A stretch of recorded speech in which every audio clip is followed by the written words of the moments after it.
Hello दोस्तों, स्वागत है आपका सृष्टि द फ्यूचर में। हम पॉलिटी की क्लास लेकर चल रहे हैं जिसमें हम एमसीक्यू को कराते हैं। इसमें क्या है कि आपने जो भी पढ़ा है उसका हम प्रत्येक क्वेश्चन के फॉर्मेट में आपके सामने प्रस्तुत करते हैं, जिससे आपका कोई जो पढ़ा हुआ याद किया हुआ है वो आप उसको कर सकें।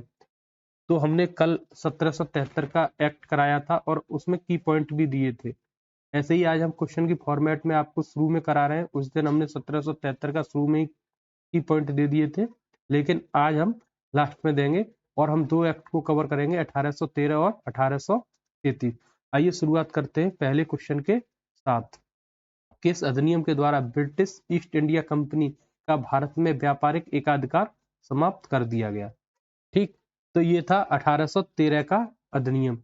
अब 1813 के अधिनियम में क्या क्या किया गया? सबसे पहले तो एकाधिकार, यानी इस समय तक नेपोलियन जो था यूरोप में, उसने अपना वर्चस्व जमा लिया था। तो जो ब्रिटेन था उसके लोग पूरे यूरोप में व्यापार नहीं कर पा रहे थे, तो वो वहां की सरकार के पास दबाव बना रहे थे कि आप क्या कीजिए, आप भारत में हमारे लिए व्यापार का रास्ता खुलवा दीजिए। और लेकिन भारत में कौन था? कंपनी थी। और कंपनी पर एक का अधिकार करने के लिए 1773 में उन्होंने क्या ला दिया था? एक्ट ला दिया। ठीक, तो उसी के तहत क्या है, पहली बार व्यापारिक यानी खुला व्यापार कर दिया। कोई भी यूरोपीय लोग भारत में आए, विशेषकर ब्रिटिश, और वो कुछ लाइसेंस की शर्तों के साथ क्या कर सकता था? भारत में व्यापार कर सकता था। तो ये एकाधिकार वाला जो चीज है वो शुरुआत कहां से हो गई? 1813 के एक्ट से, अर्थात खुला व्यापार शुरू कर दिया। देखते हैं अगला क्वेश्चन। और यहाँ पर ये है, इस पर कुछ लिमिट लगा दी, जैसे चाय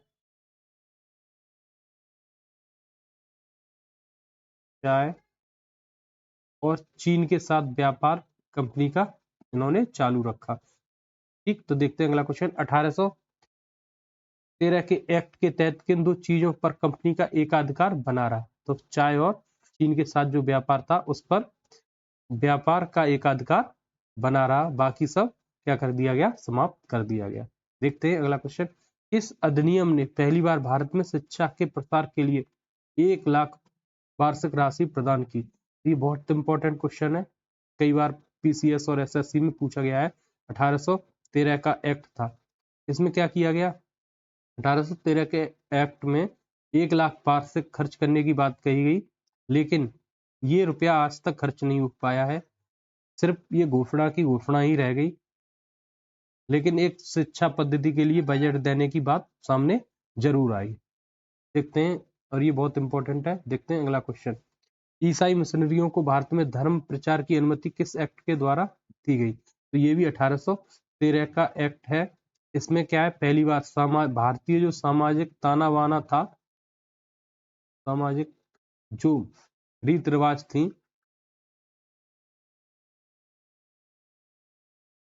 सीधे सीधे उन पर क्या कर दी गई? चोट कर दी गई। अब भारत में ईसाई धर्म प्रचार की शुरुआत इस एक्ट के द्वारा शुरू हो गई। देखते हैं अगला क्वेश्चन। 1813 के अधिनियम के समय ब्रिटिश भारत के गवर्नर जनरल कौन थे? 13 के समय जो थे वो लॉर्ड मिंटो प्रथम, और उसके बाद में क्या है, पारित होने के समय तो लॉर्ड मिंटो थे, लेकिन लागू होने के समय कौन थे? लॉर्ड हेस्टिंग्स थे। ठीक, ये इतना इंपॉर्टेंट है नहीं, लेकिन कभी भी कुछ भी पूछ सकते हैं। अगला क्वेश्चन देखो, ऐसा क्या है, ये पीसीएस स्तर में आजकल ऐसे ही क्वेश्चन पूछे जा रहे हैं। यूपीएससी तो खैर पूछता ही था। इसने जैसे 1813 के चार्टर अधिनियम के संबंध में कथनों पर विचार करें। तो इसने भारत में ईस्ट इंडिया कंपनी के व्यापार एकाधिकार को चाय के व्यापार और चीन के व्यापार को छोड़कर समाप्त कर दिया। ये बात सही है। इसने कंपनी द्वारा अधिकार में लिए गए भारतीय क्षेत्रों पर ब्रिटिश क्राउन की संप्रभुता पर बल दिया। बिल्कुल बात सही है। भारत का राजस्व अब भी ब्रिटिश संसद के सीधे नियंत्रण में आ गया? नहीं, ये सीधे नियंत्रण में नहीं आया। ये आपकी बात इसमें गलत है। यहाँ पर ये सहूलियत जरूर दी गई कि जो निचले स्तर की जो बॉडी थी, निचले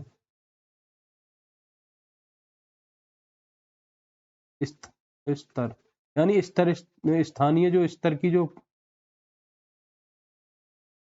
एक मिनट,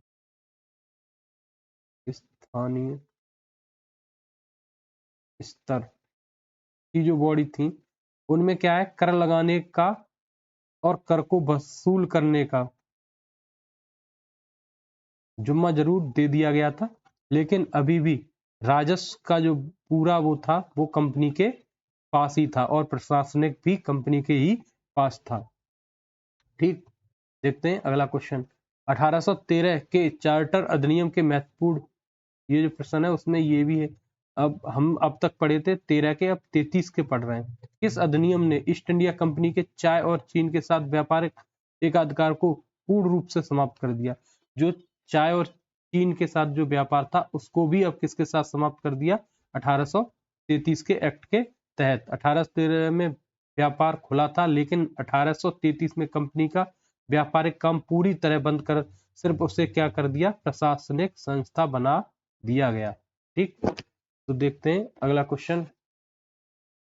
किस एक्ट के द्वारा बंगाल के गवर्नर जनरल को भारत का गवर्नर जनरल बना दिया गया? तो ये भी था 1833 का, और इस पद पर जिसकी नियुक्ति हुई थी वो था लॉर्ड विलियम बेंटिंक। ठीक, ये भारत के पहले गवर्नर जनरल बने। अब यहीं पर क्या है, यहाँ से ही केंद्रीकरण शुरू हो जाएगा। केंद्रीकरण एक तरीके से आपको पूरा केंद्रीकरण दिखेगा। भारत में दास प्रथा को गैर कानूनी घोषित करने का प्रावधान कब किया गया? 1833 में किया गया, लेकिन 1843 में एलन बरो के समय पर, ये भी बहुत बार पूछा जाता है किसके समय में, तो एलन बरो के समय पर इसकी पूर्ण समाप्ति हो गई थी। गवर्नर जनरल की परिषद में चौथे सदस्य के रूप में पहले विधि सदस्य लॉ मेंबर की नियुक्ति किस एक्ट के तहत हुई? तो ये 1833 के तहत हुई। और इस चौथे सदस्य के रूप में कौन सा सदस्य? चौथा सदस्य जो बना वो कौन बना? लॉर्ड मैकाले बना। ठीक, आगे चलकर विधि आयोग बनाया गया इसी एक्ट के तहत, जिसकी अध्यक्षता भी किसने की? लॉर्ड मैकाले ने की। विधि आयोग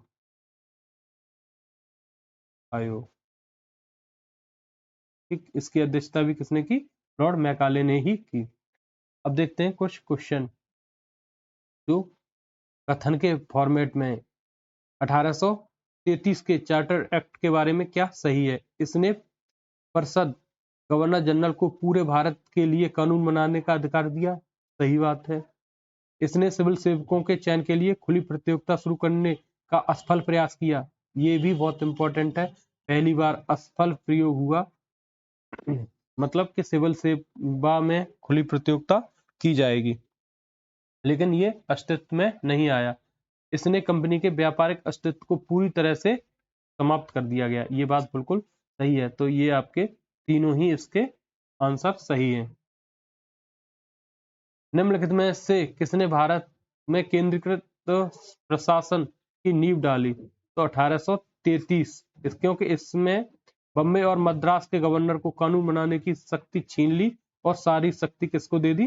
भारत के गवर्नर जनरल को दे दी। अब देखो तुलनात्मक अध्ययन है 1813 और 33 का। व्यापारिक एकाधिकार, इसमें चाय और चीन को छोड़कर समाप्त, और इसमें पूर्णतः समाप्त। बंगाल का गवर्नर जनरल था और यहाँ पर भारत का गवर्नर जनरल। यहाँ 1 लाख, यहाँ मैकाले विधि सदस्य के रूप में केंद्रीकरण की शुरुआत हुई। यहाँ पर क्या आ गया? चरम सीमा पर पहुंच गया, क्योंकि मद्रास और जो मुंबई थी यानी बम्बई थी उस टाइम की, उसके जितने भी कार्य थे रूल बनाने के, वो उन्होंने इनके किसको दे दिए? भारत के गवर्नर जनरल को दे दिए। अब ये देख लीजिए, व्यापारिक अधिकार, चाय और चीन को छोड़कर, शिक्षा पर 1 लाख खर्च, भारत में आने की अनुमति और संप्रभुता यानी ब्रिटिश क्राउन का दावा पहली बार संवैधानिक रूप से पेश किया गया। ये है आपके आज की क्वेश्चन फॉर्मेट में। अगर आपको वीडियो अच्छी लगी हो तो इसको लाइक करें, अपने दोस्तों को भी शेयर करें। धन्यवाद।